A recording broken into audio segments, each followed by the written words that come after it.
Welcome back to the Justice Conference Asia 2016. We're here with Christina Chung, who is a scholar in feminism, and you've been talking with us a little bit about the role of feminism. And could you tell us first, I mean, there's a lot of stigma around the word being a feminist or feminism. What does it actually mean to you?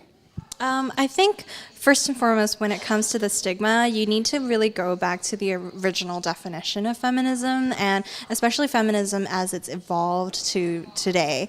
It's gone through sort of a 200-year movement, and there's been a lot of change, but the general definition of it that's accepted nowadays is that it's an ideology and it's a movement that supports the political, economic, and social equality of all genders. So it's actually not just to do with women. It's definitely not about hating men. It's actually about giving men and women and people of all genders, all gender identities, the ability to choose and to choose freely, without fear of persecution, without fear of discrimination, and certainly with the equal amount of power being balanced out.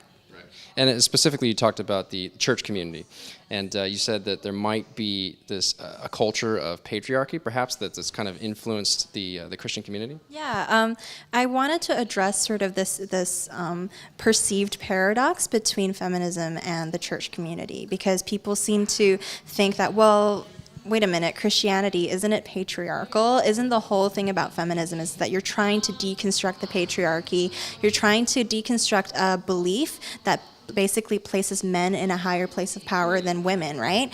But then you've got, Christian leaders, technically, a lot of people think that only men should be in positions of authority and women should not. So how do we deal with that as Christians? How can you then call yourself a feminist and a Christian? It doesn't seem to work together.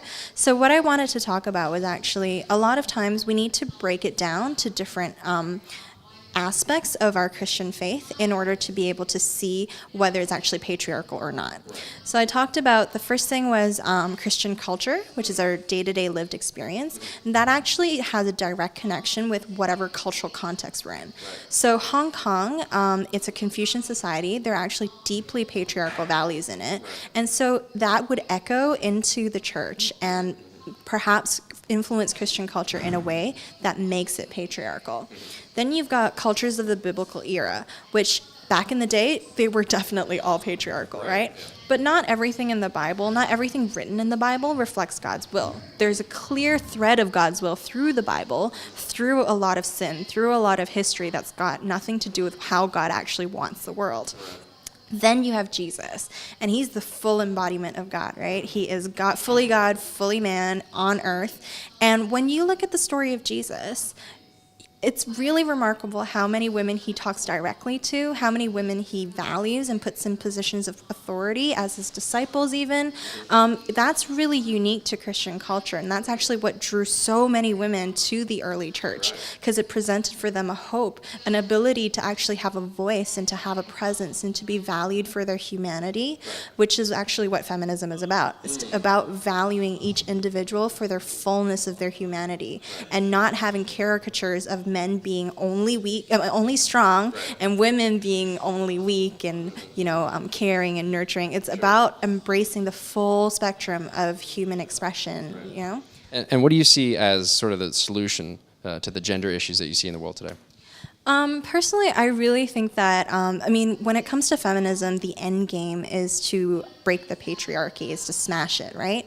But there's many different ways of going about it. And personally, I really strongly believe that the best way to smash the patriarchy is to smash the patriarchy like Jesus.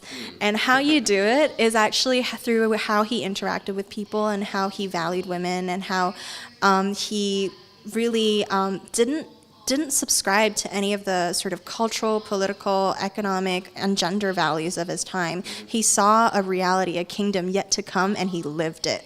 So actually, I talked about how we should be inquisitive, be compassionate, and be imaginative. And that, being like Jesus, those three aspects of Jesus, would help us to break the patriarchy and to not accept the status quo, but to imagine a better future for men and women. Right. Well, thanks so much, Christina, for being at the Justice Conference, and thanks for taking some time to share with us. Thank you.